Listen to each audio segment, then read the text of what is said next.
In this chapter, we will still be talking about the Najdorf, but in a considerable different way than the previous chapter. There, it was a white pawn who entered the d5 square, but here it's the white pieces who has access to it. And at first sight, it makes a huge difference. When I look at this diagram as it is now in a very bare form, well, this structure just looks so painful for black to me. I mean, this d5 square is so inviting. I mean, I would like to put any of my pieces there, a knight, a bishop, a rook, a queen, even a king in the endgame, right? This square is just so weak. There is no pawns that can ever contend it, and it looks like, to me, white is strategically winning here.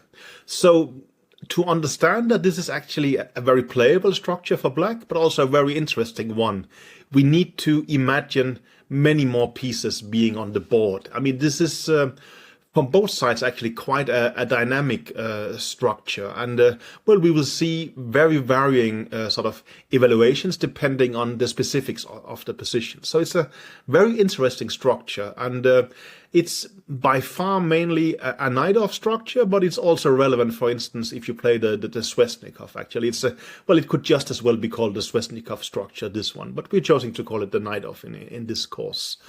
It's very hard to say generally where the white pieces are going. For sure, I mean, there will be a white knight on c3 where it will come logically, and quite often there will be a knight on b3, but not always. It could be an f3 as well. And again, of course, it looks tempting to get a bishop to c4, but well, it's really going to depend. Does black have a pawn on b5 or not? For instance, if it's a Sveshnikov, there will be a pawn there. So it's really hard to say something very general about where is the pieces going. Also, I mean, well, the king could go to g1 or it could go to c1. It again really all depends. Similarly, if you look at it from black's perspective, well, I don't think you want to exchange all your pieces. I mean, if it becomes too simplified, it typically favors white, but not always either. And well, do you want your bishop on b7 attacking in this direction and the bishop on e6? It's all gonna depend. It's actually too difficult to sort of argue that there is some very specific things. Of course, obviously, the C file matters, but even our first example, we will push in the F file, not in the C file, or we should have done it rather, I would say. So it's a very interesting structure and a very respectable one, right? I mean, I tried to down-talk it by saying it looks so ugly for black. But if we look at who's great Najdorf players, well, Kasparov immediately comes to mind. Who's great Sveshnikov players? It could be Magnus, it could be Kramnik. I mean, all the greats has been doing like this. Anand has played both, for instance. So it's a very popular structure for black, partly because of its objective qualities, but also because of its complexities, which means that the geniuses I just mentioned, they actually get a chance to outplay their opponents. So I really think we have an interesting chapter ahead of us, so look forward to doing it. We start off this chapter with, I will say, a very sort of generic example. This game is Akopian against Morozevich. And what I like is sort of the purity of the example, right? It's basically white is having this d5 square and he's having it completely uncontested because, well, white has managed to exchange 3 set of minor pieces, leaving black with the only minor piece left who cannot attack the d5 square. So it's a very idealized version for white. I guess at sight it could look like white has a crushing advantage because, well, this knight could later enter sort of the d5 square via e3 or b4, and if the knight gets to d5, the white advantage can be quite overwhelming. And there doesn't seem to be that much black can do, right? And, well, what is the good sides of the black position? Well, I mentioned that with this kind of horrible bishop, but it's actually less horrible than you would think. It has sort of, it's a bad bishop protecting bad pawns, you can argue, but it keeps the black position decently solid. Where black has to look for counterplay is the C file, obviously, but also sometimes the F file, as we will see. This position is slightly better for white, but not more than that, and that's quite actually relevant to understand. But let's have a look at it and try to figure out why isn't this as tragic for black as it might look, because white has really gotten what he would like here. I guess part of why it's not crushing for white is that, well, the knight on e1 is somewhat passive, and while I mentioned that it's en route to sort of its ideal square on d5, well, there is some time before it gets there, and also black can try and prevent it. The typical way of counterplay is mentioned in the book would be something like rook to c4, and well, I think the idea is that, well, if you go c3, then we can play f5, and, well, we are attacking on e4, and you can't take on f5 because d5 would be hanging. So black would, white would go rook a d1, connecting in the d file, and then we can double in the c file. Now we have pressure against the c2 pawn. Sure, it's still defended like this, but it's actually pretty hard for white to do something reasonable. And let's say if you play c3, then it's also a very typical scenario. Black will play the move b4, and he will manage to break the c3 pawn and sort of like this take back. And now there is counterplay in the c file, and you will not be able to do knight c2. And basically like this, black keeps a very playable position.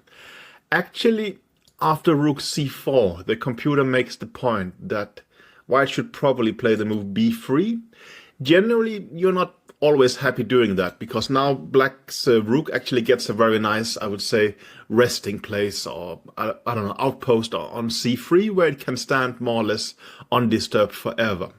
But white gets to play a4, and well, black doesn't really want to take it. We will take back with the rook. So after b4, something like rook a d1, doubling here, white can start doing something like rook d3 and perhaps trying to exchange a set of rooks, which will make c2 a little bit less exposed. White is a bit better here, says the computer. So perhaps rook c4 is a little bit inaccurate. Actually, one should probably play the move rook to c5. Generally, it's not obvious that we want to make exchanges with black, because the more exchanges we make, the bigger is the risk that we end up in a sort of pure knight versus bishop scenario that could be quite horrible. But the immediate exchange like this favors black. Sure, this square is still weak, but black can get to play c4 next and put the bishop on c5 with quite some activity. So the logical move for white is rook a d1, and then black would double like this. And again, if we go c3, there is the move b4 with the activity down the c file. So here perhaps g3 is the logical move, and black can grab space with b4, basically sort of sealing the weakness on c2. And after something like b3, well, white is solid, but we notice that now the pawn is on a2, where it's a bit of a weakness. It would be better on a4. It's safer on a4, and it might even sort of, contribute a bit by controlling the b5 square. So it's a better version for black, and computer says something like g6, h4, king g7. That perhaps white is slightly better, but it's very hard to do something reasonable. I guess we should also notice that if something like this happened, maybe we'll play queen c6 next and keeping the pressure like this, and there's also a move like rook a5 attacking the pawn on a2. So black is actually decently fine if he plays in a cautious way. But this is a game between Akopyan and Morozowicz. And Morozowicz, having the black pieces, is not the one to sort of defend passively. He will play much more imaginatively. So he plays the move f5. And this is also quite typical. Somehow, well, black is trying to, loosen the center and perhaps undermine the d5 square, you can argue. Of course, you cannot take on f5 immediately, because d5 would be hanging. But white is just continuing logically. He connects in the d file, and there will be an exchange like this, rook c4, and the queen goes back to e2. Black has gotten some activity, but he still has strategical worries. I mean, well, that very straightforward plan is to play c3, removing the weakness from c2, and then bringing the knight to c2 and then further on to e3 or b4. And it is a considerable strategic risk from Black's perspective. I think visually it's obvious that Black should play in the c-file, and that's what Morozevich is doing. But it's actually wrong. The book makes a very strong point here, that the correct idea is to go rook f8, and after c3, then you double in the f-file. The f-file is a little bit more useful in terms of, well, there is a target on f2. Well, there was also a target on c2, but this was sort of solidly defended like this. f2 is more of a real target. And after the move f3, Black actually wants to do g5. I almost hope that you will sort of be a bit scared doing a move like this, right? It's still sort of weakening something in front of your king. But I guess White's position is really looking at the queen side, right? I will argue that, well, it's plans like this to undermine here, and also the knight is jumping in this direction. I think it actually stems from this structure, that this actually keeps the center in a way that Black has the majority on the queen side, that somehow, on the king side, that while this construction looks ugly, it creates this solidity that means that it's very hard for White to switch attention to the king side. And that then, in in logical terms, it's very reasonable that Black is the one who can get to attack there. We are not talking about, I would say, a major attack. We are talking about that there is some kind of counterplay. I think also Black would typically do something like this, and then there's actually quite a harmonious position. And I think, again, I mean, bishop e7, pawn d6, e5 are ugly, but they also keep the Black position together in a way. So this position is not particularly tragic for Black. The author mentions an interesting point. He says h3, and if you do h5, perhaps now it's time to sacrifice an exchange. And it feels weird, right? We're giving an exchange to get rid of this Black bishop, but suddenly the White pieces are playing not only on the queen side, but also on the king side, and the knight can start jumping perhaps in this direction, with e4, not d5, being an ideal square. But this is a complicated position. But I thought, I mean, that it's the f-file, not the c-file, and that you can play moves like g5 is actually quite interesting. Morozevich, a little bit atypically for him, plays more stereotype. He plays the move rook a to c8. Then White goes a3. You don't really want to go c3 here because, well, you would love to if you could make two moves in a row, go knight c2 next. But this generally just allows b4, and as we mentioned in things like this, there's actually quite decent counterplay for Black here. It's, well, the c-file now suddenly comes into play. He plays the move a3, which is logical. It's kind of stopping b4, but it does allow rook f4 and sort of getting back to doubling in the f-file. So, I mean, the computer makes the point that you should really play g3 here. I think it doesn't matter much for practical purposes. I mean, well, Black should of course have doubled in the f-file without stopping on c8 first. But it just gives away that the computer thinks it's so powerful to double in the f-file that it's actually willing to sacrifice a tempo. So the game goes a3, and Morozevich plays b4. It's not a great move, but it's quite a typical one. And, well, the idea is after takes, sure, Black has weakened his structure. He now has 3 pawn islands, but perhaps mainly the pawn on a6 has now become an Isolani. But as compensation, he is getting the b-file and the c-file to attack these pawns on b2 and c2.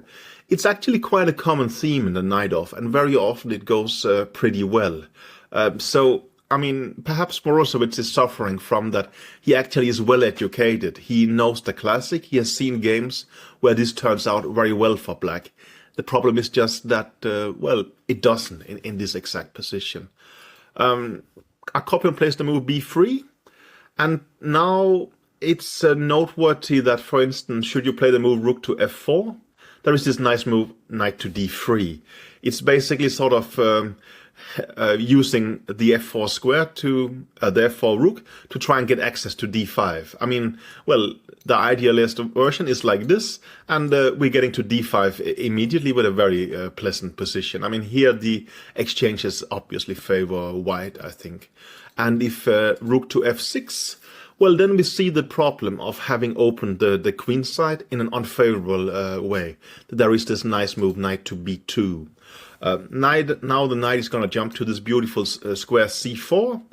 And on c4, it's doing something real. It's attacking weaknesses on d6 and e5. And it's also blocking the c file, meaning there is no pressure like this. So, I mean, this knight who was quite badly placed on e1 suddenly has ended up on c4. And this is a positional tragedy for black. But it's also very much what white dreams of in this structure. That basically, well, he thinks that this d5 square is so strong that I can suppress black counterplay, and then I can maneuver my knight to ideal circumstances, which this position would very much be. That Morozevich doesn't allow. He goes back with the rook to f8, but now Akopian doesn't allow this connection with the rooks. And well, keeping the rooks disconnected is quite favorable for white. Morozevich is a creative player, and he does it, well, he plays actually quite well, which also makes this game an excellent example, because it's not just one-way traffic. It's against a weaker player. I'm sure that Morozevich could easily soon be better, because he's really trying well. a5 is a cool move. You want to break the pawn structure here, right, by playing a4. It's very logical. You have a weak pawn, but if you can exchange it for the b3 pawn, then suddenly you get rid of your weakness, and you also create an isolated pawn for the opponent. You can argue, can't he just take an a5? He can, but then you go bishop d8, and you win a tempo, getting the bishop to b6, where it's attacking the f2 pawn with considerable amount of counterplay. I think the book mentions something like this, attacking f2, and now rook to e4, with, I think it says something like rook g4, followed by h5, and there is great compensation. Somehow, again, these two pawns, they will be great in the endgame, but it's a middle game with the white king under fire, and this bishop on b6 is great. But Akopian is not that nice to allow such. He keeps the game much under control and in a positional manner. He plays the move knight to d3. Now, well, it's the same story again. You can't take on d5 because we take on b4, and we're going to jump to d5 next. It's basically the same position as before, at least the same structure. And so rook b5 is quite logical.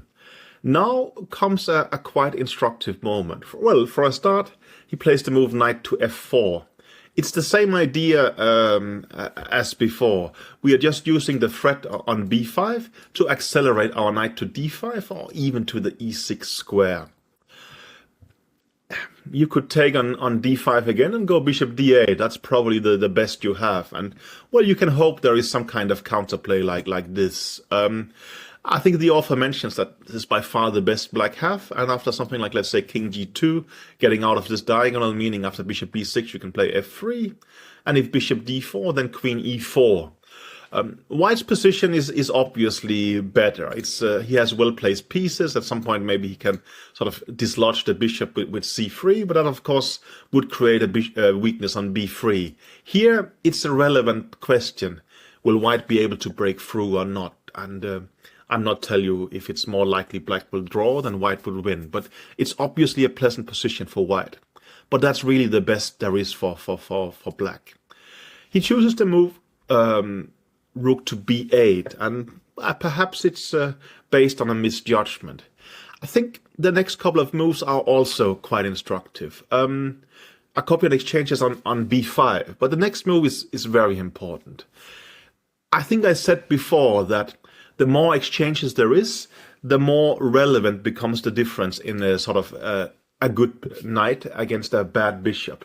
That's generally true, but here not. If you go queen takes b5, it will actually be a serious mistake, because after rook takes b5, knight d5, black plays something like king f7, and He wants to go king e6 to dissolve the knight on d5. Of course, not allowing knight c7 check, but let's say, well, black will play moves like bishop to d8 and king to e6.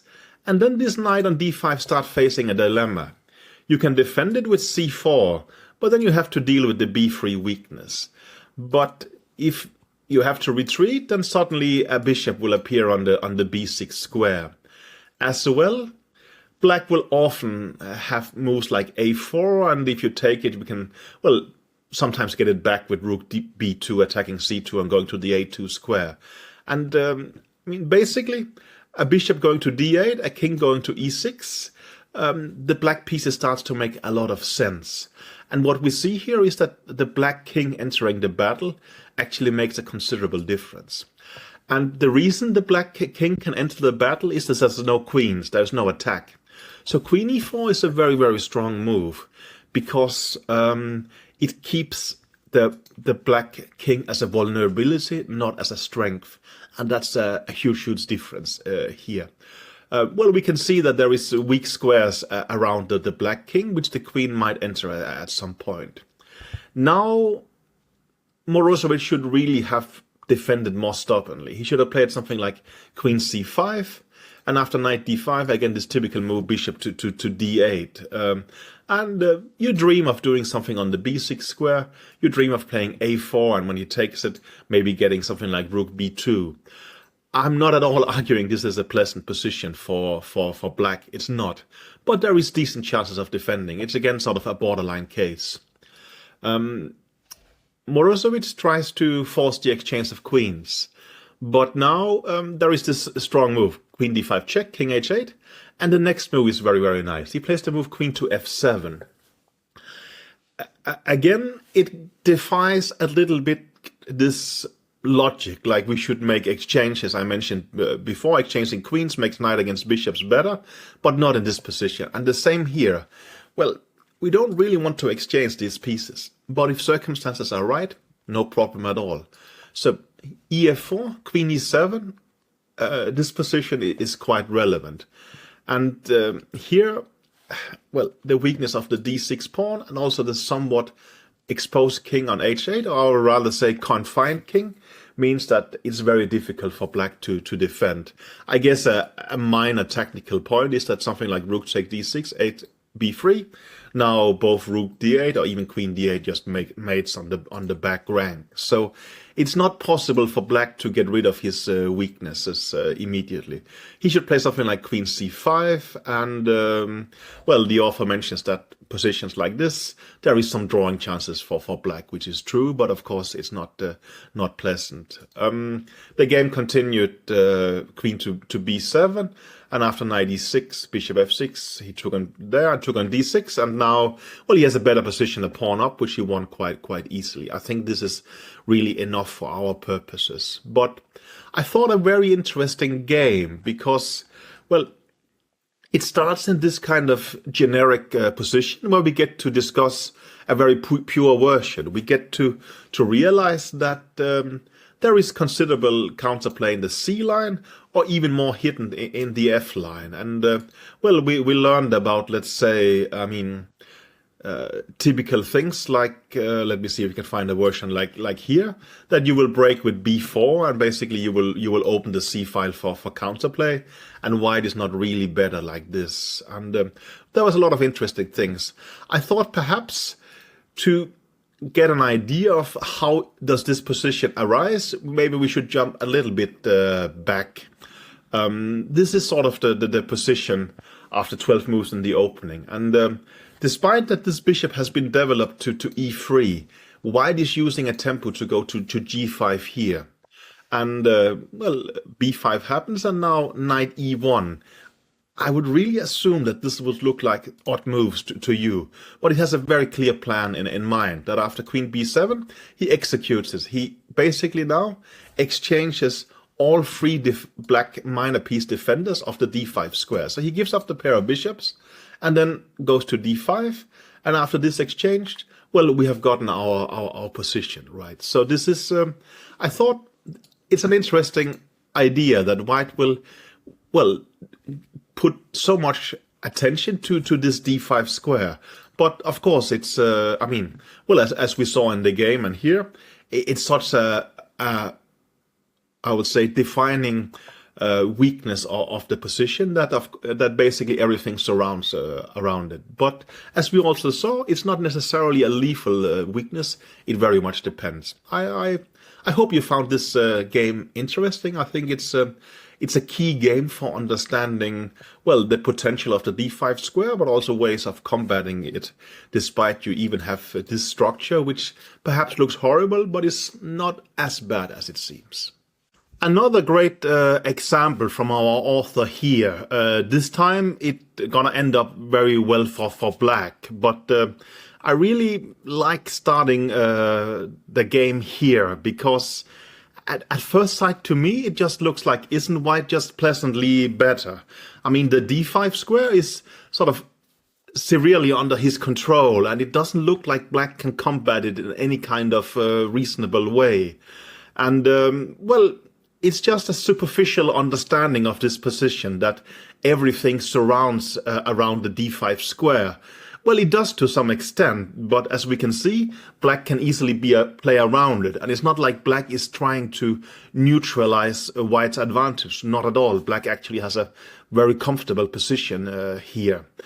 And that is, it still feels odd to me because I'm brought up on this kind of positional values that outpost on d5 is just very valuable, which I still think it is. But, well, what is the factors in this position that makes it so nice for black? I guess it's this misplaced knight on b3. It really doesn't do anything relevant, right? It's hitting on the d4 and c5 squares, but they are well covered by these pawns. And then you have to sort of reroute it to f3 or even e3 via f1. But that's a considerably long journey where things will happen in between. I guess also we can make a case for this bishop on e2. Well, it also would like to go to the d5 square, but it's not going to get to c4. The queen is in the way, and even if it wasn't, we could play something like b5, controlling the c4 square. And I guess the problem is that everything actually surrounds around the d5 square. I've mentioned that, well, all these pieces would like to be in d5, but only one of them can be there, right? So somehow the position doesn't really function that well for white. And his next logical move, it's Kovchan against Hizmatulin, is already kind of dubious. He just castles, which looks not normal. But he should really have played the move rook to d1 to put immediate pressure on the d6 pawn. Well, black can defend it, of course, with bishop e7, but that's kind of passive. And, well, now moves knight d5 has a threat of taking on e7 and winning the d6 pawn. So perhaps black should play something like knight c6. And then after this, taking on d6, you have the move knight d4, exchange of queens, and there seems to be enough compensation here, but compensation to make a draw. So like this, white would kind of limit the damage and get a completely sound position. Well, it's not too surprising that white still has decent options, but just playing common sense chess goes pretty wrong for white, as we will see. So he castles, black goes knight to c6, and white takes the nice square on d5, which was his plan. Now, a very important move. The bishop goes to g5. It's a typical move, but mainly probably from the Sveshnikov. We have seen a lot of games with, well, basically the structure of a knight on d5 fighting a bishop on g5. Basically, it gets out of the way, and it also has this added benefit of being able to take a knight on e3. So let's say, should this knight find its way there, we can often exchange it like this. It also has relevant influence in terms of controlling the c1 square or at times the d2 square, which means that actually white cannot really get to double in any of these files. Well, if in this position, obviously it's the d file that matters, but as we will see, sometimes controlling the c1 square is quite relevant. And this knight on d5, it doesn't do much at the moment. Well, sometimes, you know, if a pawn was on a5, it could threaten to jump to b6. Here, it's basically just standing there, and it even, by blocking the d file, perhaps provides a bit of cover to this weak pawn on d6. So this position is deceptive. White is not better at all. He's actually maybe even slightly worse. So white goes on like everything is normal. Goes rook a d1, rook c8, and now c3. That's also very typical, sort of controlling the d4 square. You could make a case for playing the move c4, basically cementing in your strong knight on d5. But black will just go knight e7, and there's no decent follow-up. Let's say if you exchange an e7, we can even take with the queen, and if they start taking on d6, we can take on c4. And here we suddenly see that then the bishop is going to be relevant, controlling the c1 square when sort of the c file opens. And after, in this position, maybe you could do knight d2, sort of intending to go in this direction. But now, actually, just exchanging on d5 is nice, and cd5, bishop d7.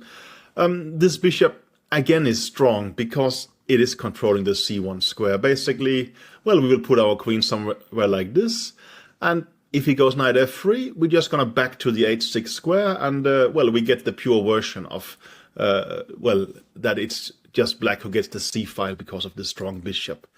So c4 is not that amazing, but c3, not really either, because black plays the move knight to e7, and it basically dissolves this knight on d5. I mean, this knight on d5 was really the pride of the white position, but he can't keep it there. So, well, he could exchange on e7, but something like this, let's say knight d2, black is just going to develop the queen, threatening on a2, and after a3, we're going to go rook at d8, and we're going to start pushing for d5. And, well, we just have a pair of bishops and a pleasant position, and there's nothing white can do about it. So this is kind of sad.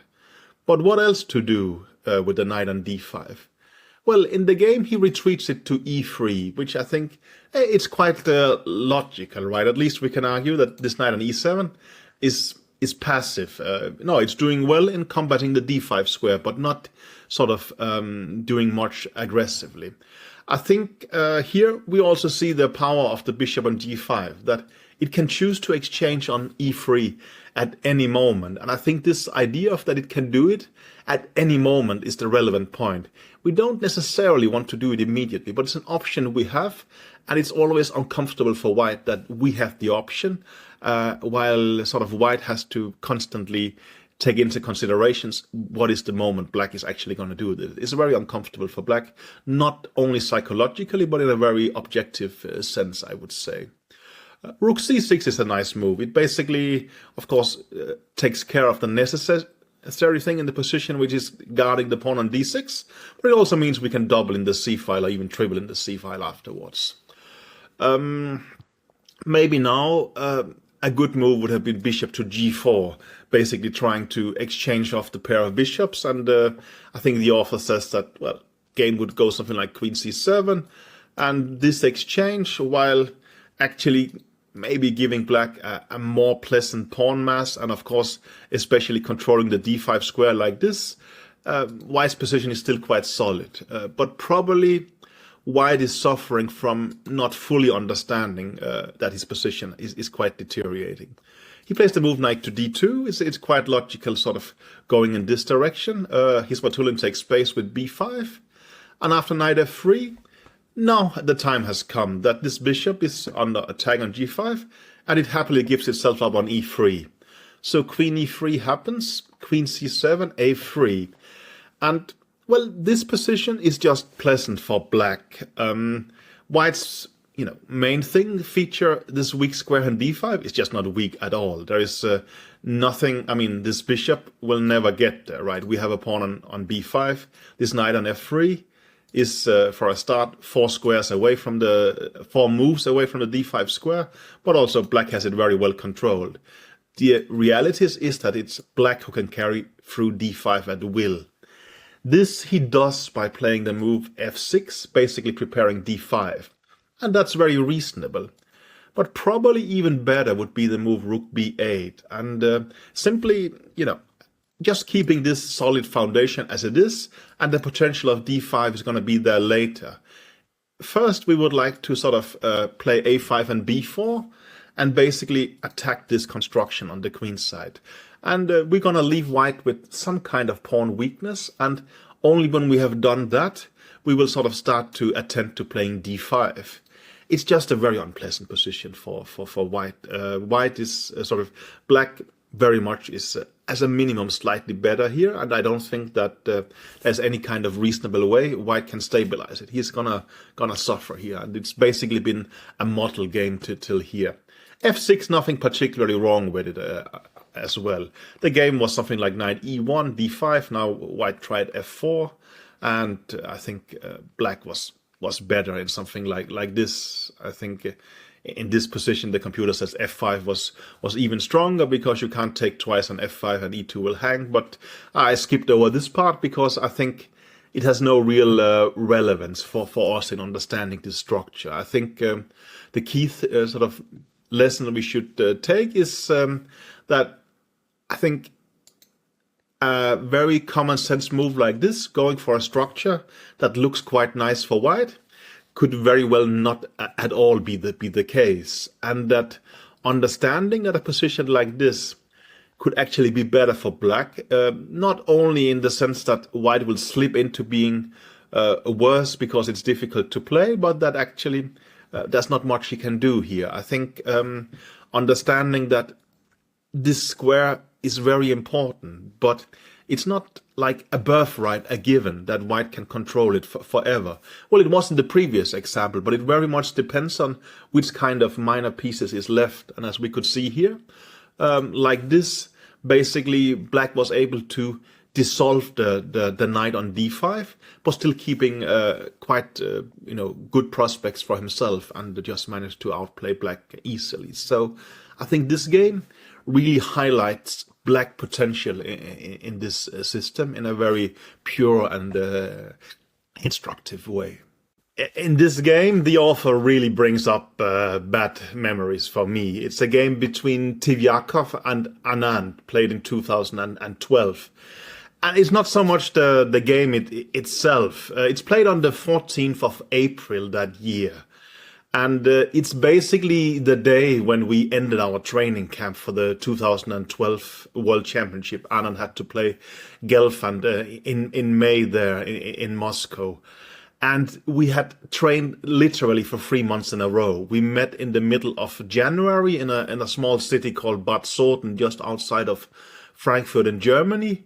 And basically for 3 months, 6 days a week, we would do like 10 to 14 hours of chess a day. Sure, there will be a bit of walks, a bit of sports, obviously lunch and dinner, right?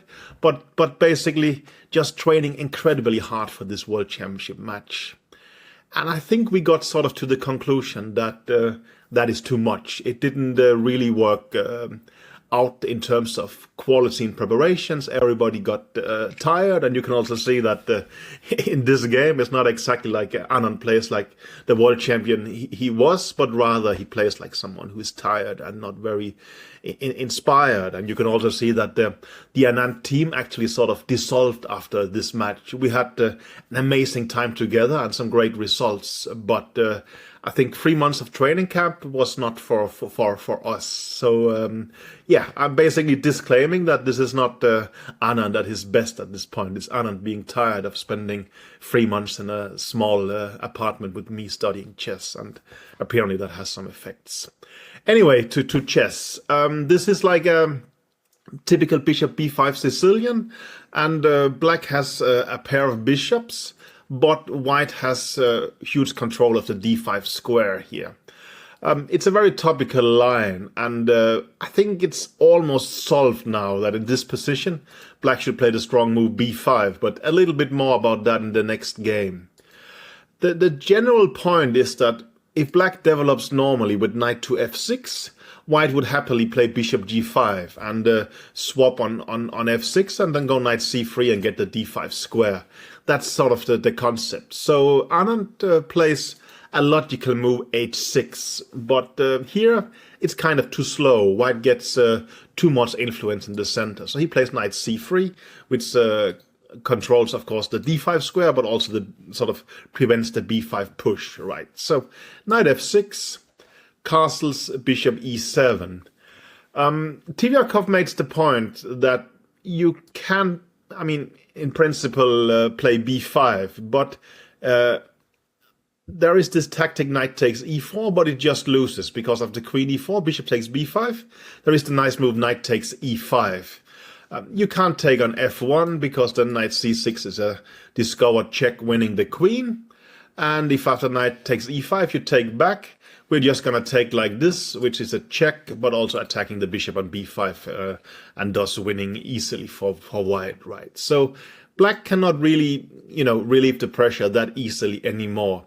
Adam goes bishop e7, and Tivyakov plays the move a4.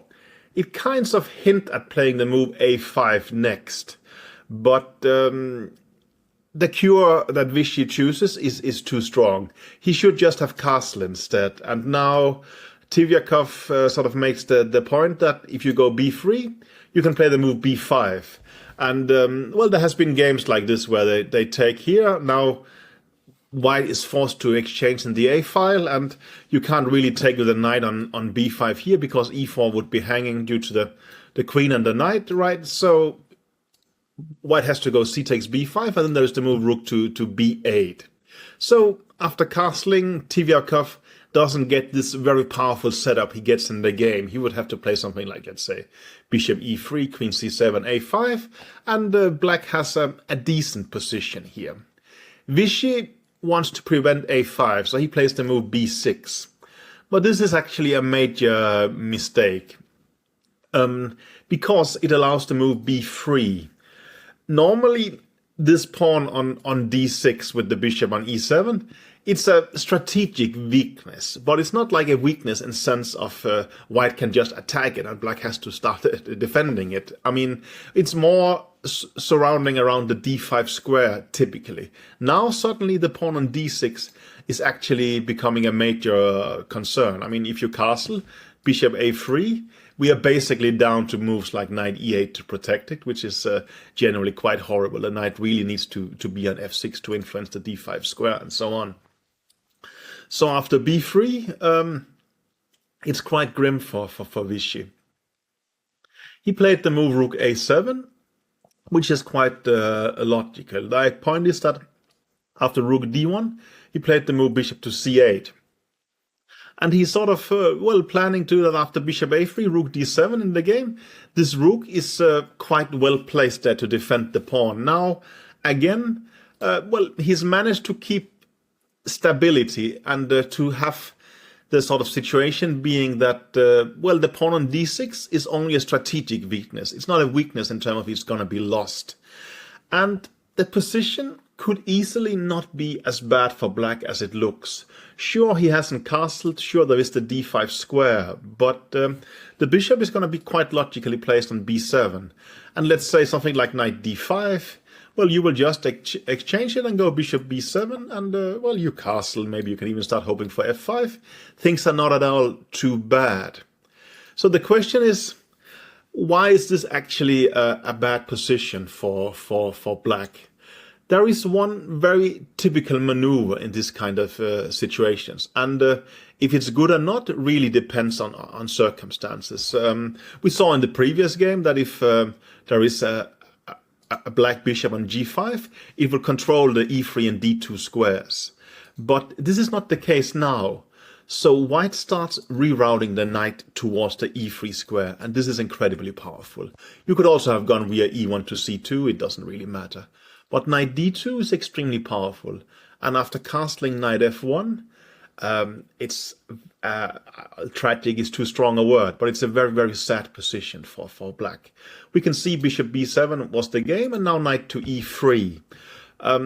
Now you have two knights being ready to go for the d5 square, and there's not much you can do about it. And perhaps also, there is this immediate threat of knight f5, which would eliminate the defender on e7, meaning the d6 pawn is kind of gonna drop.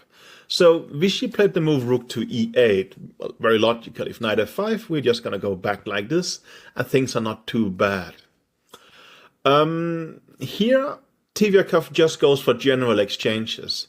and this is quite reasonable here. There is black do have quite some solidity, and you have to find a way to sort of break through. And well, the ending is just extremely pleasant for white. So knight d5 happens. Vichy takes twice.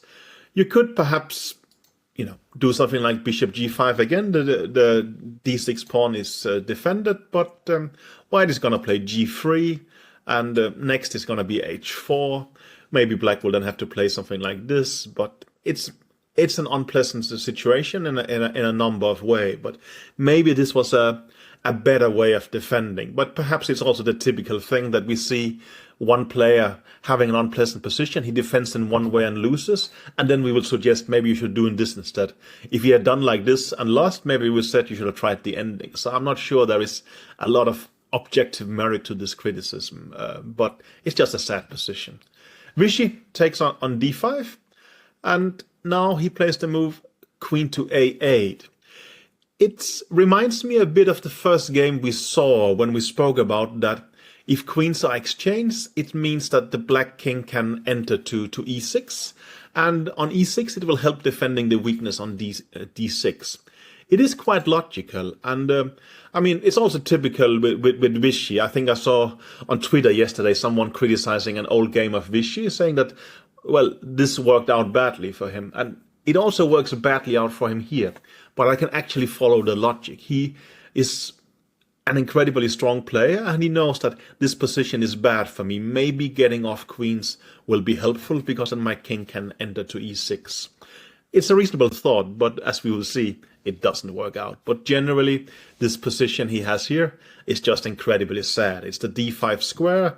It's a good bishop against a bad bishop. There's a weak pawn here. Even if it just sits passively, maybe white will manage something like bishop b4 and a5 to open the queen side.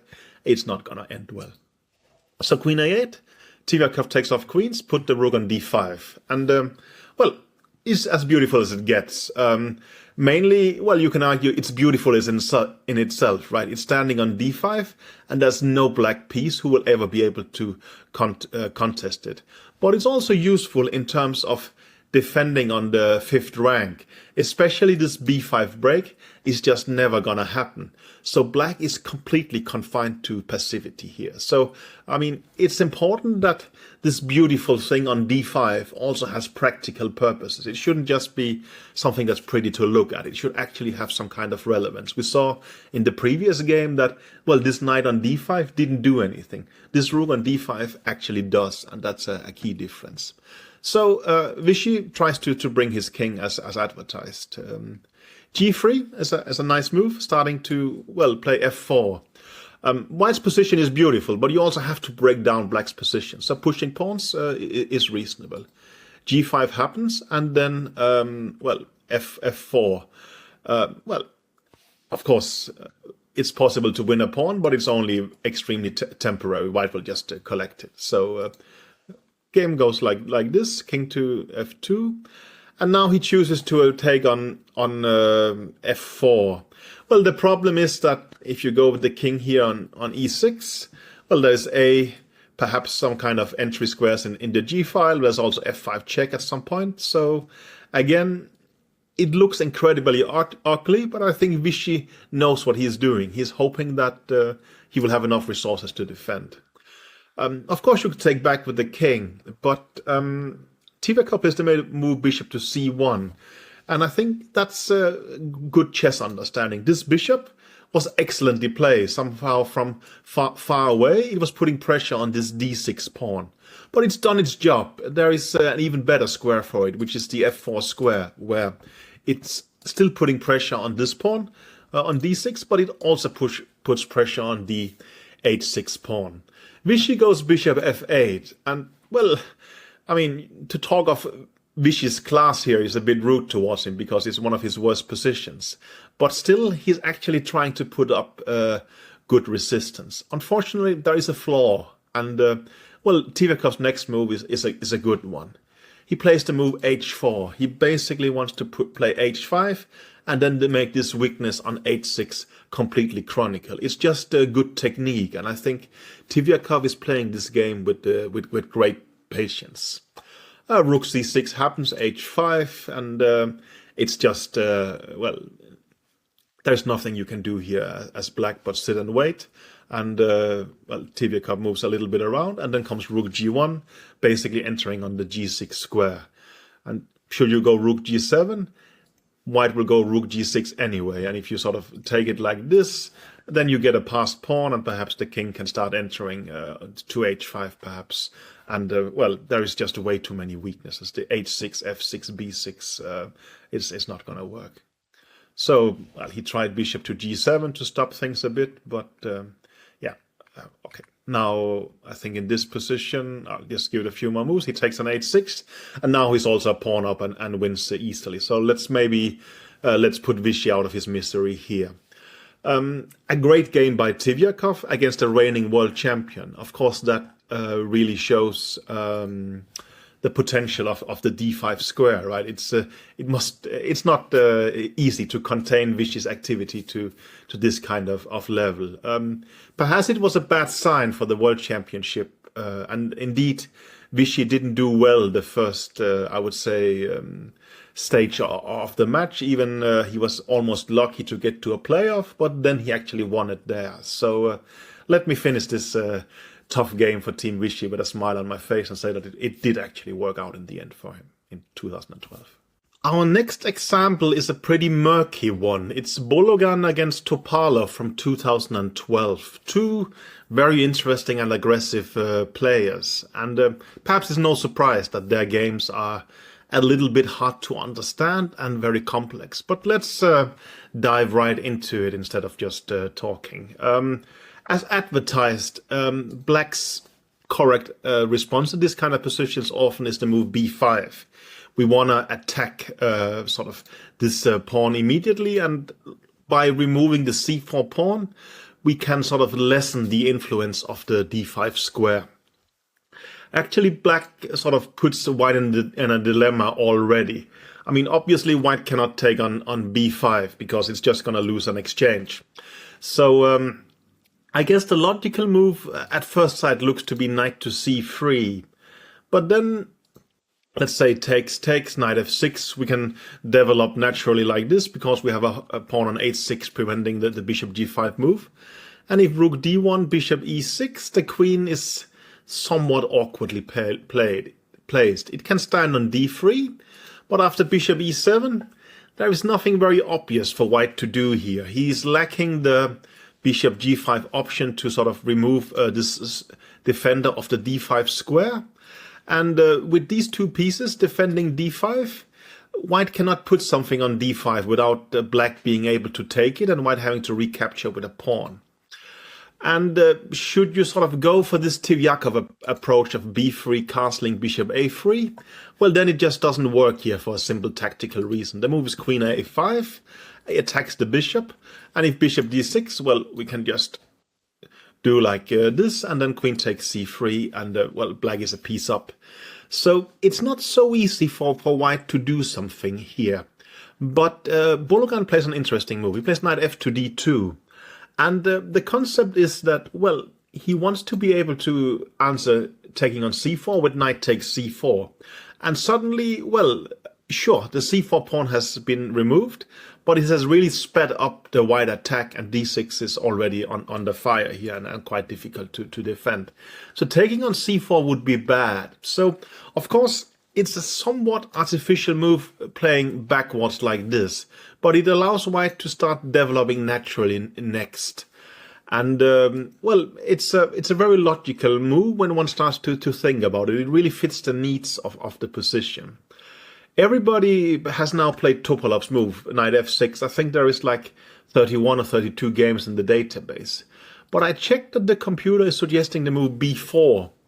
It's a quite controversial move in many ways, right? I was really praising the idea of trying to dissolve this pawn on c4. So why would you want to go b4 now? Well, it's of course, you're trying to sort of make this knight on b1 stuck so that it can't go to c3. And, well, it's gonna be difficult for this knight to sort of get in the right loop of the d5 square. Of course, it's possible to regroup like this, but even if you get a knight to e3, you will only have one knight attacking the d5 square. So the b4 pawn actually takes care of the c3 square, and this means that should a knight appear on d5, we can always take it with our knight, because there will not be a knight ready to recapture it. So b4 actually creates some quite interesting disruption in the white camp.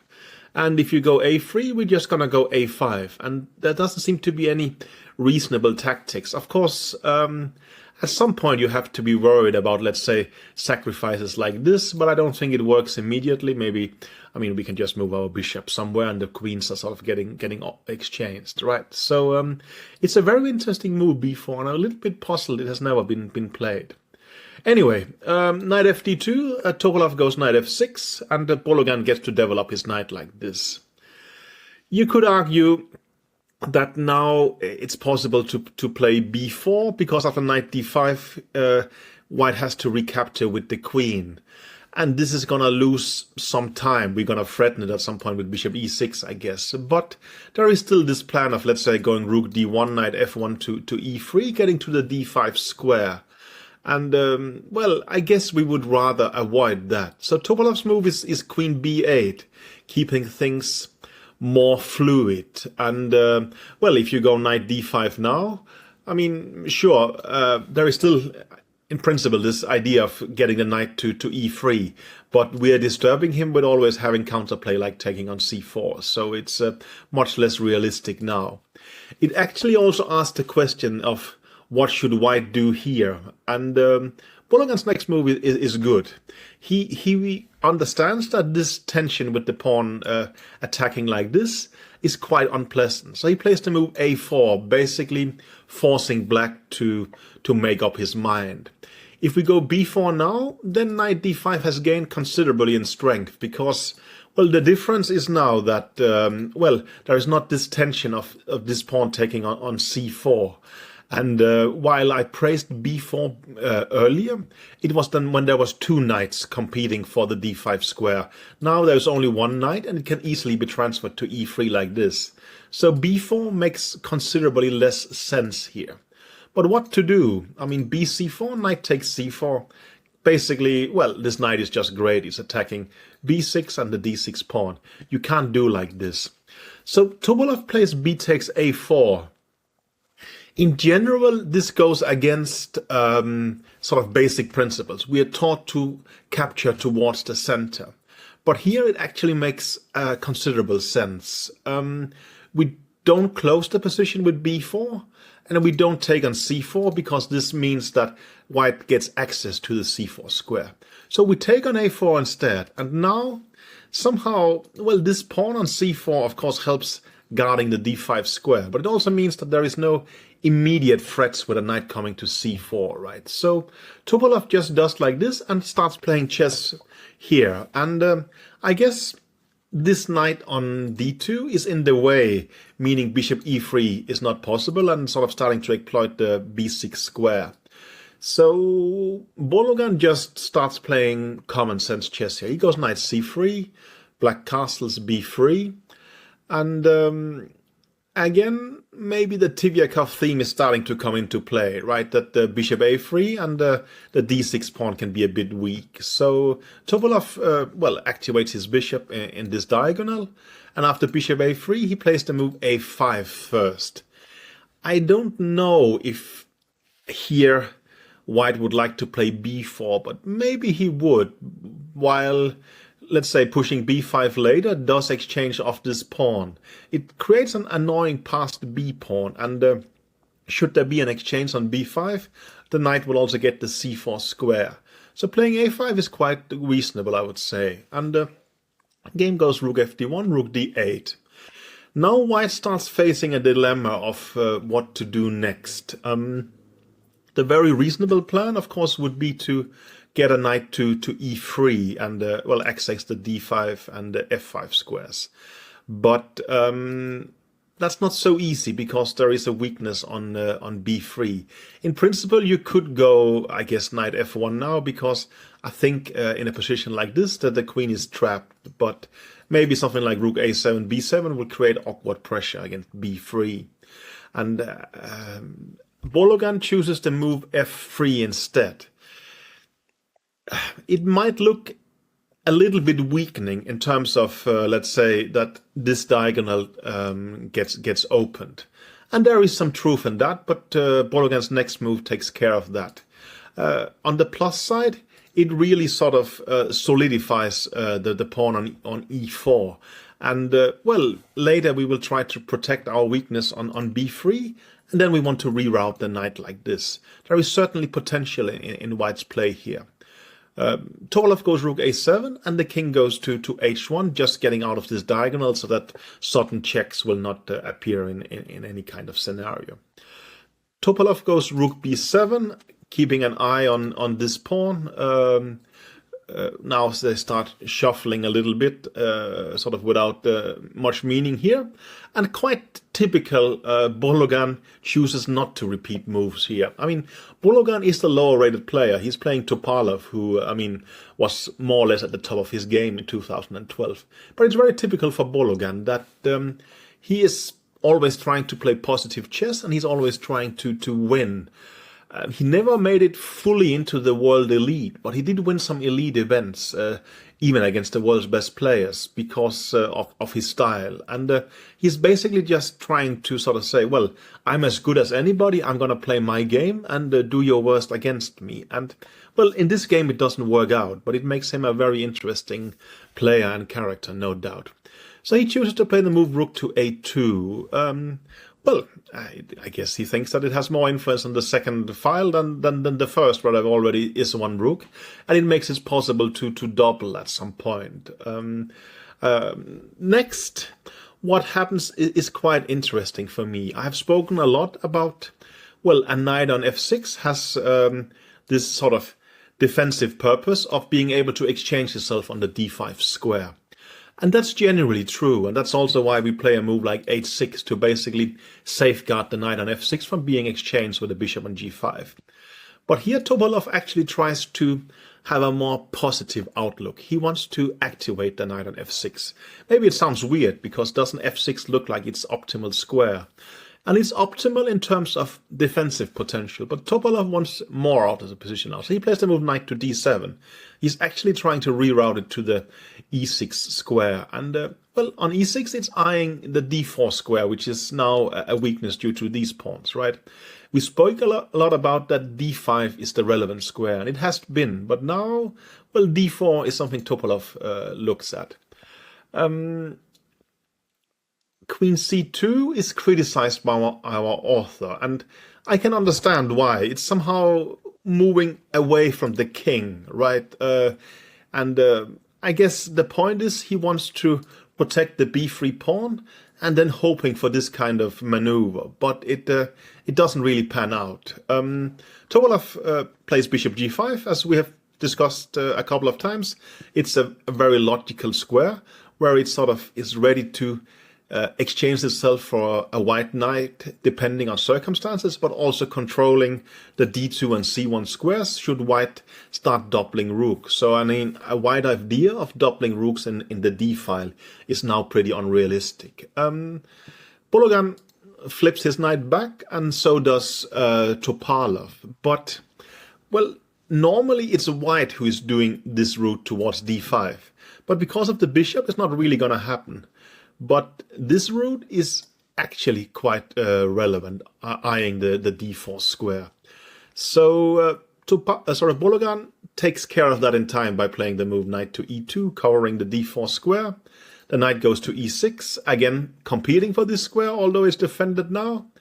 And rook d3 happens. I think basically, well, it gets ready for either doubling like this or for doubling like this in the d file, putting some pressure on the d6 pawn.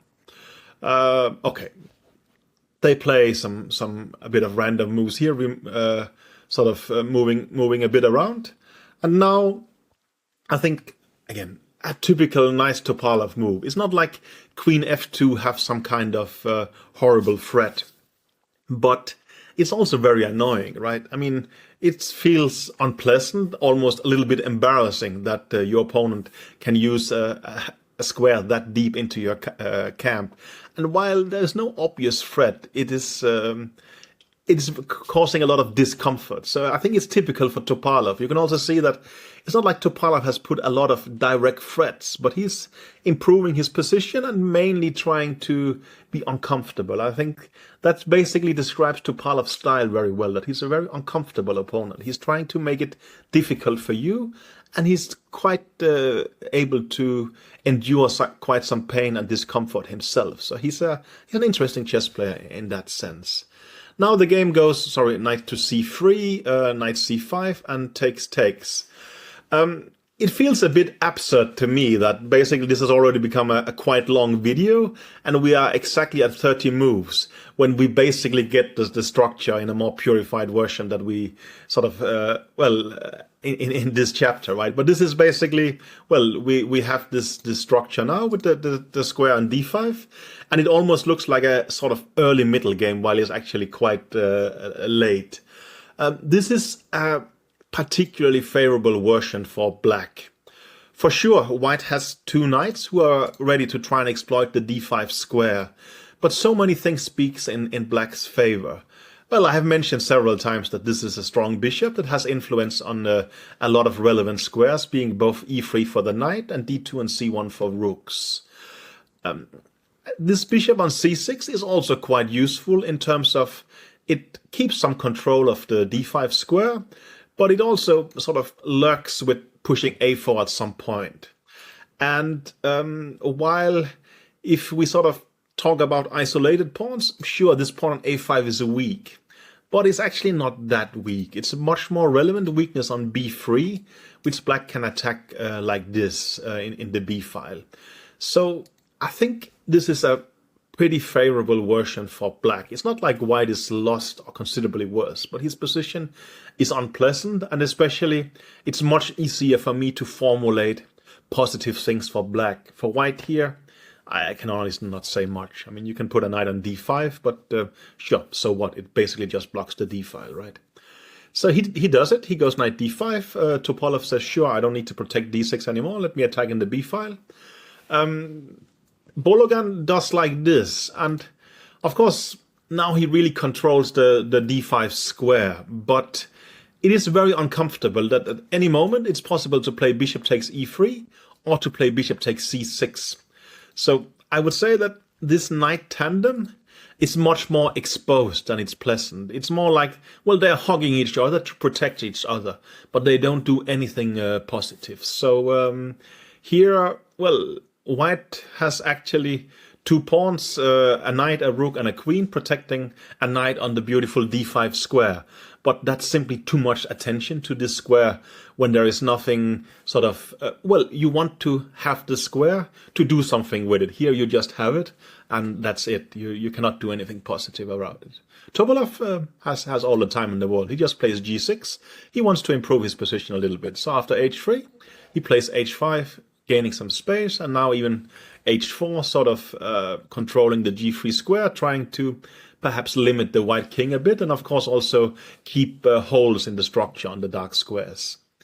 Game goes queen a2, and Topalov also does king g7. Quite a useful move. I think his point is that, well, now a knight appears on g4, and then there's no checks on f6. Topalov now chooses to play the move a4, and it's quite a reasonable move. There was perhaps a more, conservative alternative being bishop takes d5. If you take back, you go like queen takes c6, and rook takes b3 becomes quite an annoying threat. Black is also better there. But Topalov has a much more prerogative and interesting style. He plays the move a4. The question is what happens after b4. Well, Topalov is famous for his exchange sacrifices, so he would have played like this. And the computer says black is doing fine, there's excellent compensation, so say our author. But if he's much better here is perhaps hard to say. But, he managed to bluff Bologan to some extent. Maybe it's the image sort of Topalov has of sacrificing exchange, or maybe with f4, Bologan thought that he could exploit the king being on a dark square. There might be some checks in the long diagonal when the diagonal opens. But Maybe he was in time pressure. At least it seems like rook takes b3 is just an excellent reply. And the point, if you when you take on b3, Topalov takes back with the pawn, and after queen b2, well, sure, there is some tension in this diagonal, but it's just easily covered by playing like this, and there is no reasonable way for white to proceed here. If you take back on d5, we're going to take on f4. So in the game he took on e5, but after de5 there's just nothing. If queen takes e5, sure, you win the rook on b8, but after bishop f6 we win the rook on a1. So game over. I hope this was an interesting game, despite it's hard for me to say what is the actual sort of lesson. I mean, we started off like this, but I mean, sure, b5 is the typical way to sort of undermine it, but I also mentioned that, well, in this specific position, you could play b4 and try to cramp these knights. I thought the move b takes a4 was quite instructive in terms of, well, you actually sometimes capture, away from the center rather than towards it. It's an exception, but a good one here. And perhaps, I don't know, maybe a position like this is also quite interesting in a way that, well, black actually enjoys quite some freedom. And I think this weakness on b3 is quite relevant, which the rook is going to attack on b7. Then, of course, well, I should always give a shout out to the strong bishop on g5. And I guess also that, at some point we can actually not only have a passive but strong defensive knight on f6, but start doing activity on our own. I think that's quite relevant. And perhaps this position is also interesting to look at and say that, well, black is just perfectly fine here.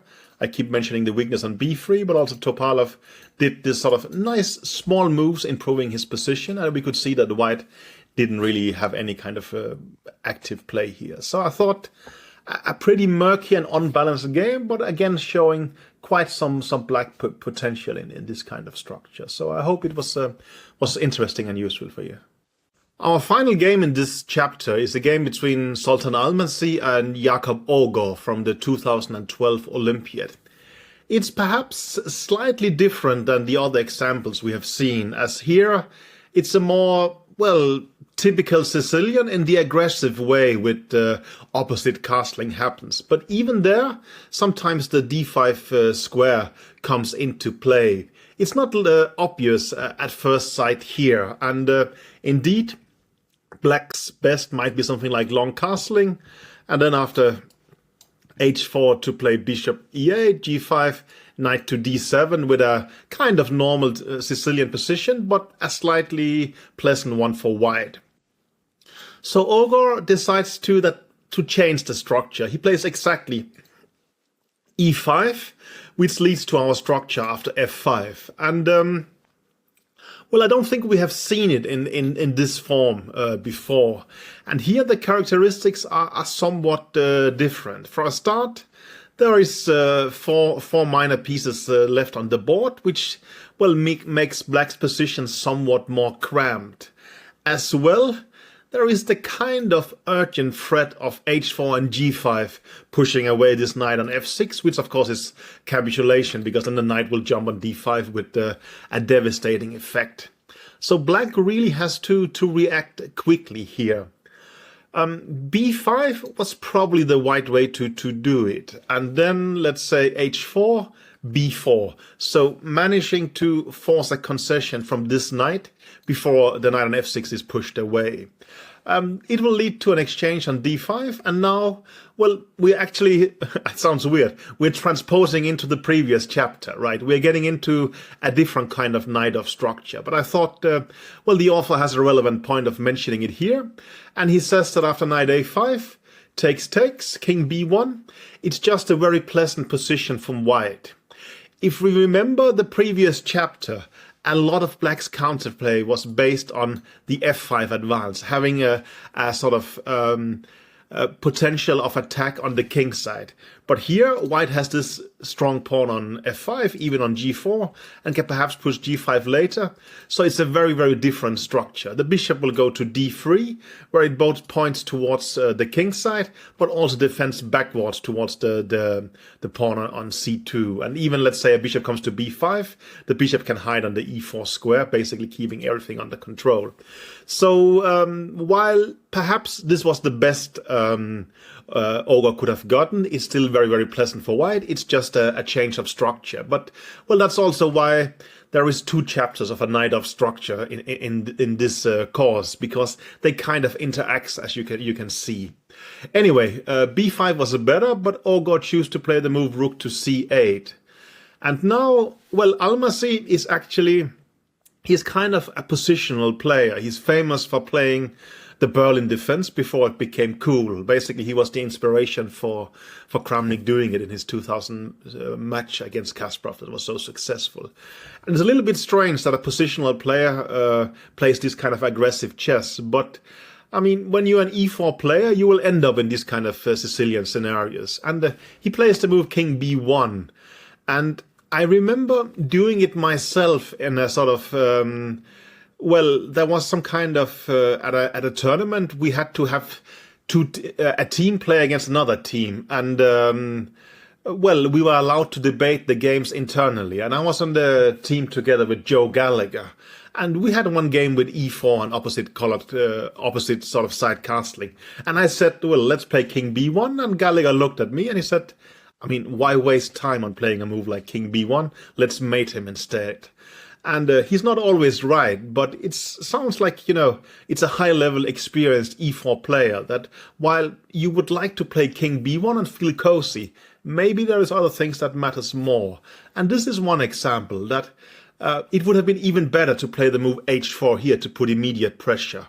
There is the threat of g5. I mean, the queen connects to h1, so you can, I mean, after g5 takes, you can take back with the pawn without the rook hanging on h1. Perhaps what scared Almasi was the line knight to b4. Well, it threatens knight takes a2, and if you take back the knight, there is mate on c2 because of these things, right? So you have to protect it with rook h2, and black can then play this move a5, and after a3, interpolate a4. Then white has to play the move knight a1, and at first, I guess, it looks insane, right? Why would we have a knight on a1? It looks ridiculous. Sure, it protects the c2 square, but it's just going to be out of play, right? I remember also having, well, this conversation with Vichy Anand at some training camp where, you know, he was just happily doing like this because other things mattered more. And that is basically what expert e4 play is about at times. Simply, well, in sharp Sicilians, don't care so much about general principles, care about, well, the very sort of specific characteristics. And here, well, this knight on b4 is hanging, it has to return. Then we get to play the move g5. And, well, now it's this knight who has to go back. And we can jump to d5. And, well, when the queen goes back, I'm sure we are winning in a number of ways. But just sort of for positional cowards like me, there is a move like knight c3. We can play knight c2 next. And this knight is going to be beautiful on b4. Well, it's not necessary, but I just thought, well, this knight a1 is an interesting thing to just flick in. It just creates nice memories, and so does king b1, because it's a little bit cowardly at times. It's quite often the right move, so please do it most of the time. But at least keep in mind to sort of say, is it a necessary prophylaxis, or can I actually do something much more devastating immediately? Anyway, king b1 happened, knight to a5, h4 comes, and now black has gained a bit of time, so he can sort of prepare that the knight can go in this direction like now. He goes, well, there is a, I think there is a slight trick here that after g5, you can play the move bishop takes e4 and you can't take back because, well, then c2 is hanging, right? So Almasi just, I mean, as I said, he's basically a positional player. He plays this aggressive opening in a positional way. He goes bishop to b3. There's actually an interesting point here that if knight takes b3, now you will just take the a pawn and you will play rook h2 next and go here and you have a pleasant position. But after bishop c6, bishop d3. If knight takes b3, Now actually it's quite strong to take the c pawn. I even, again, maybe everything I've learned comes from Vichy, but I recall that he was also showing me a game like this. And, well, for a start, it creates this, solid formation around our king. We can hide it very safely on a1. And there could even be times where we want to play b4, either to play b5 or just to play a3 and have sort of a pawn formation like this that combines having space with the king being quite safe on a1. So it's an interesting structure, right? We can see, should we go king b1 or not? Which pawn should we recapture with? It's things that changes at the spur of the moment, in a way. Okay, Ogor retreated, and Almasi plays, well, in nice positional style, and bishop to c4. It's noteworthy that, let's say in earlier examples, we said that, well, white was slightly better due to the d5 square.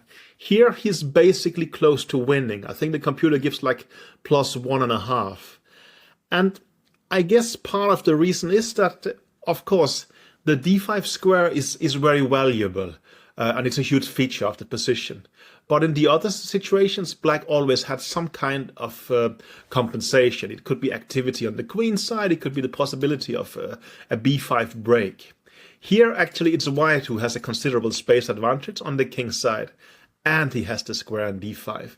And that basically seems to be way too much. And also, I mean, at least if black was well advanced on the queen side to threaten the white king, but the white king is just safe on b1 here. So it's generally borderlining a lost position.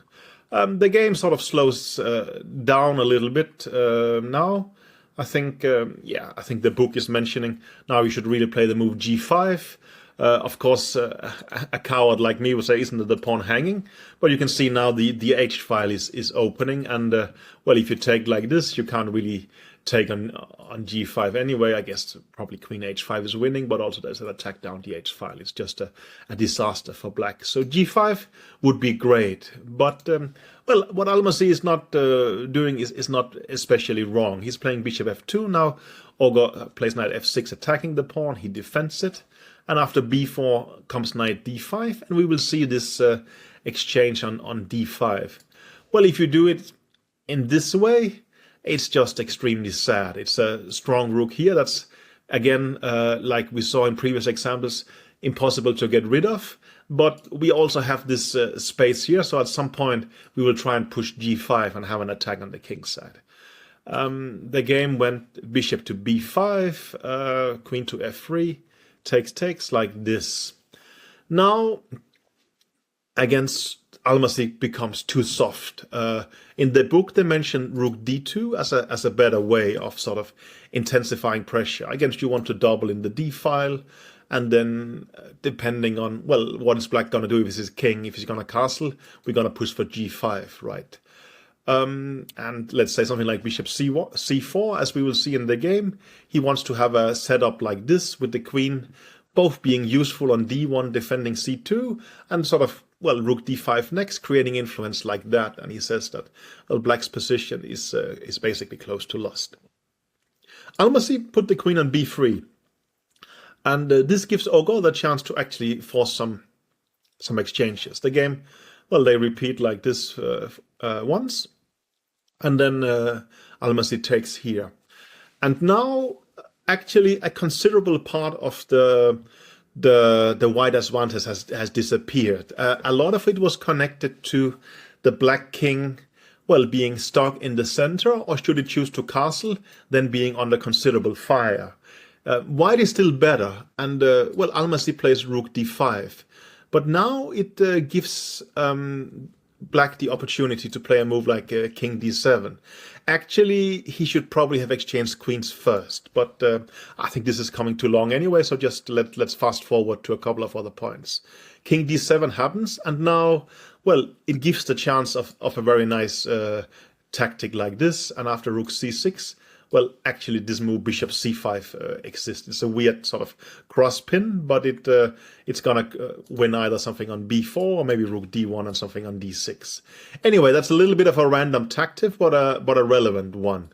The game was rook to a5, queen takes b3, and well, now if we take with the c-pawn, well, then we've lost some of the dynamic on the queen side. So we want to be able to create a passed pawn with c3 at some point.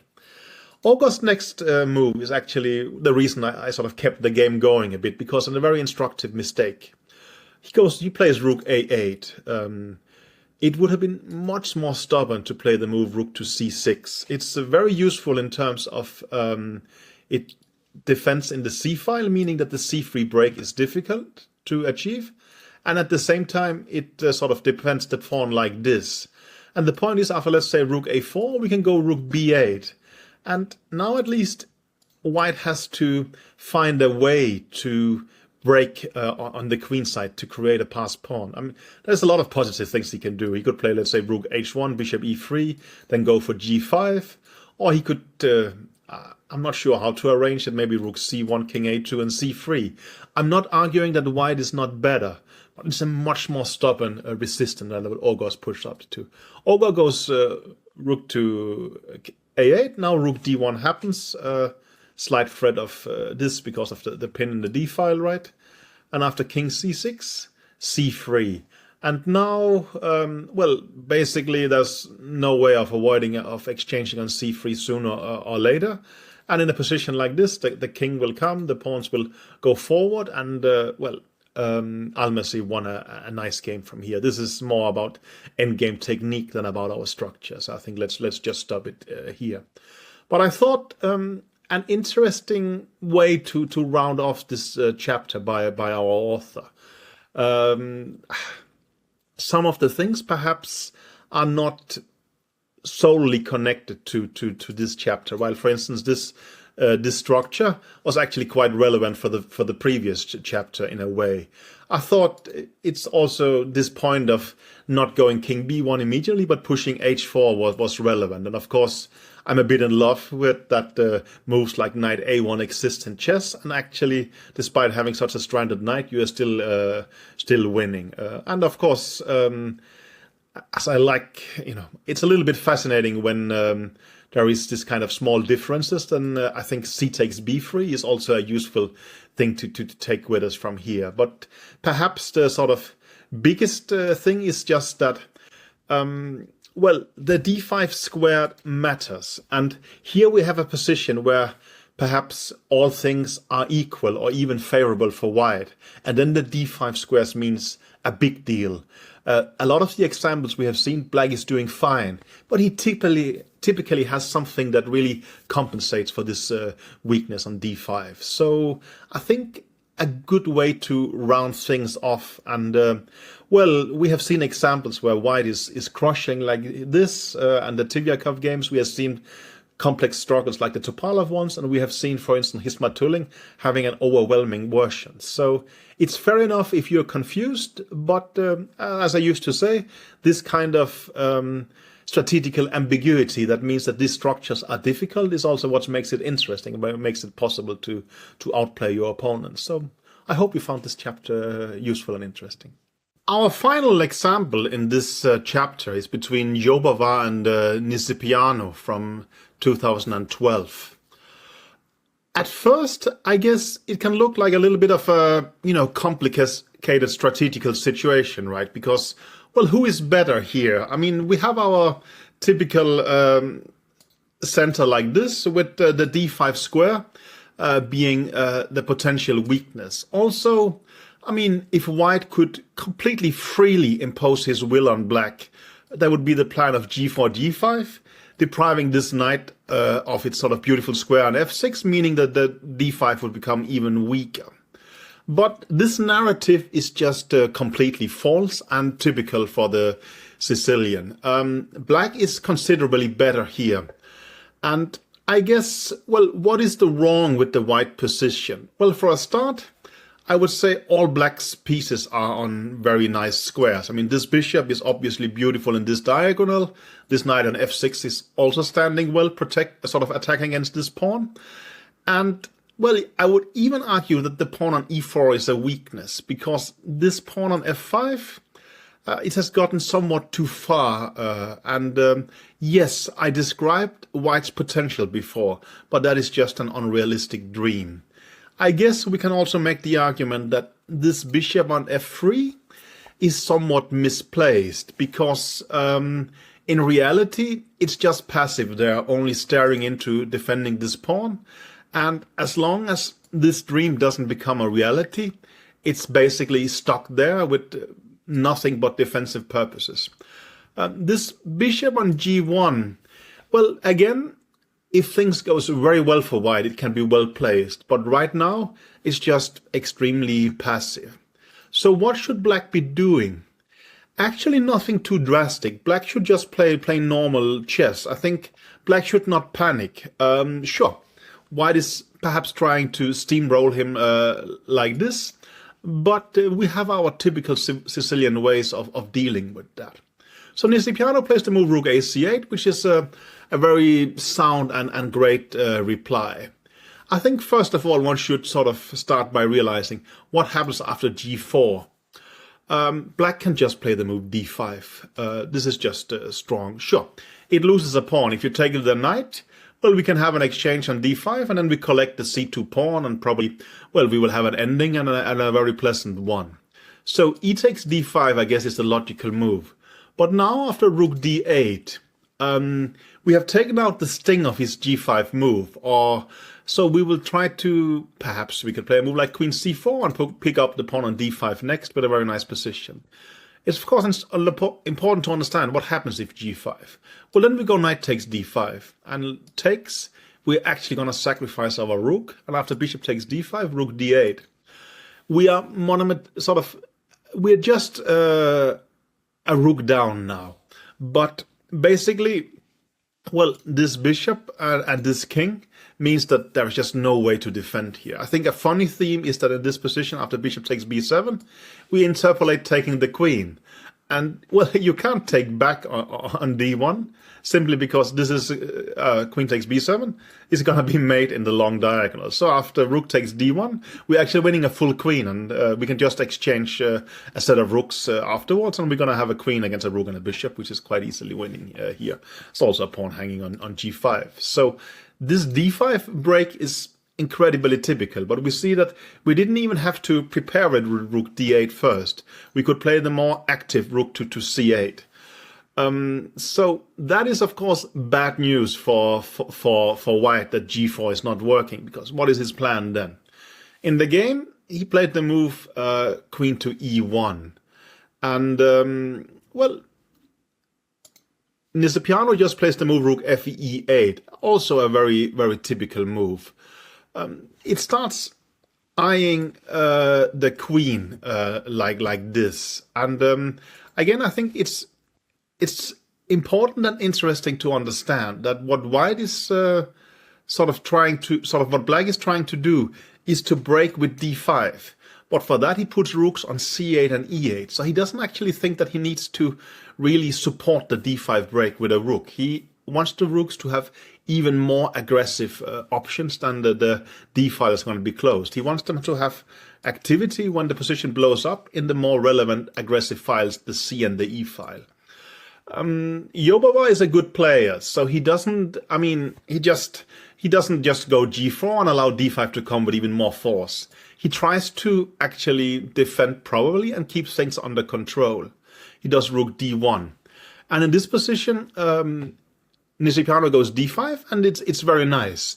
But it's actually worth pointing to that the computer thinks that black would have an even bigger advantage with the move queen to b8.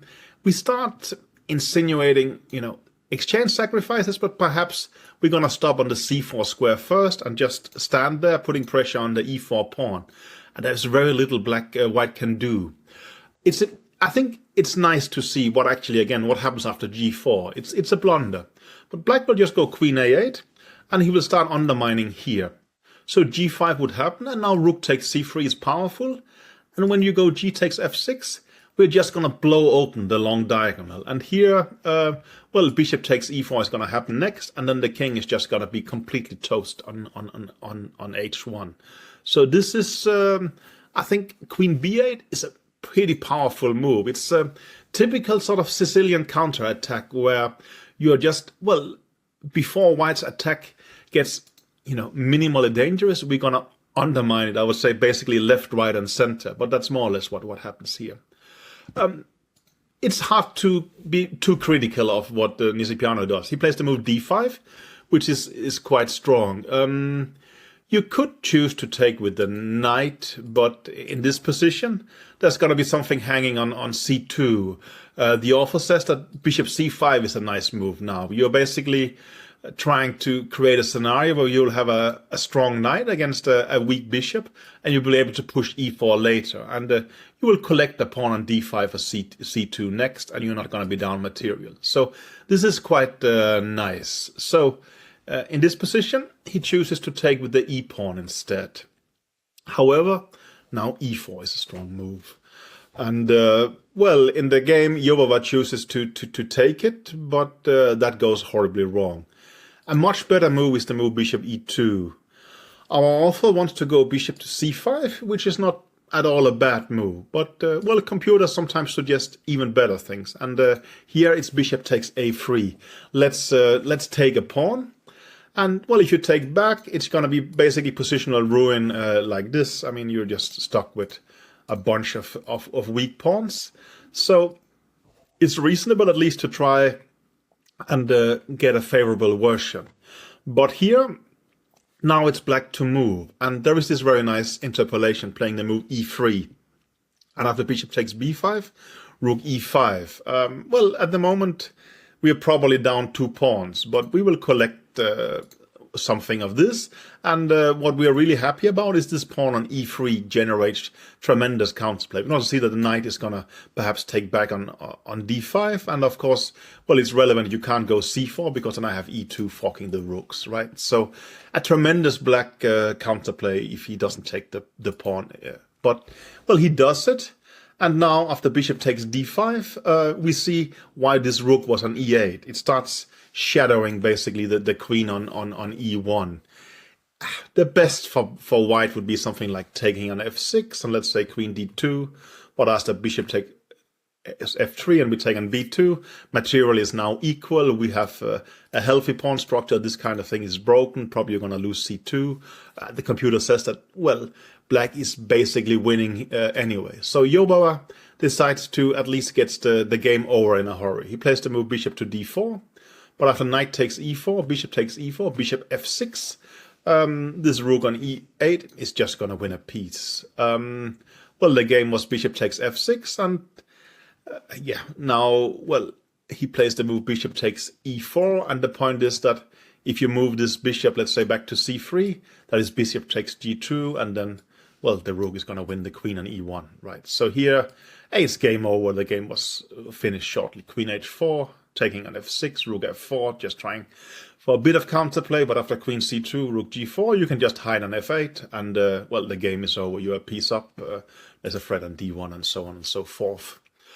I think a very good example to show, I mean, I don't know if it's even black's potential or if it's just the actual reality, but here at first sight, perhaps one would be unsure. Maybe white is just slightly better, something like this, but no, black is actually clearly better here, and it's not because white doesn't have a plan. I mean, I keep mentioning that there is this plan, and this is what he tries in the game, but that just, he doesn't have any realistic plan. And actually here, the white pieces are misplaced, and black has managed to gain space on the queen side, but especially, well, this kind of undermining of the position, and the long diagonal was very powerful.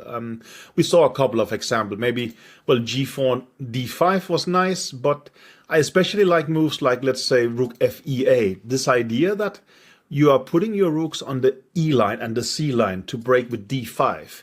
That is advanced chess, right? Normally we would put a rook on d8 to push d5, but that's not what we want to use our rooks for. We want them to use for hitting advanced targets like e1 or c2. We don't want it just to exchange on d5. And, well, we saw both, I think there was, for instance, here an exchange sacrifice on c3 to undermine the e4 pawn, and so on and so forth. I think a pretty good example to show also black can have tremendous sort of, I keep saying potential, but actually just tremendous power, because basically all the power is unleashed here immediately. So I think a cool end to this chapter, right?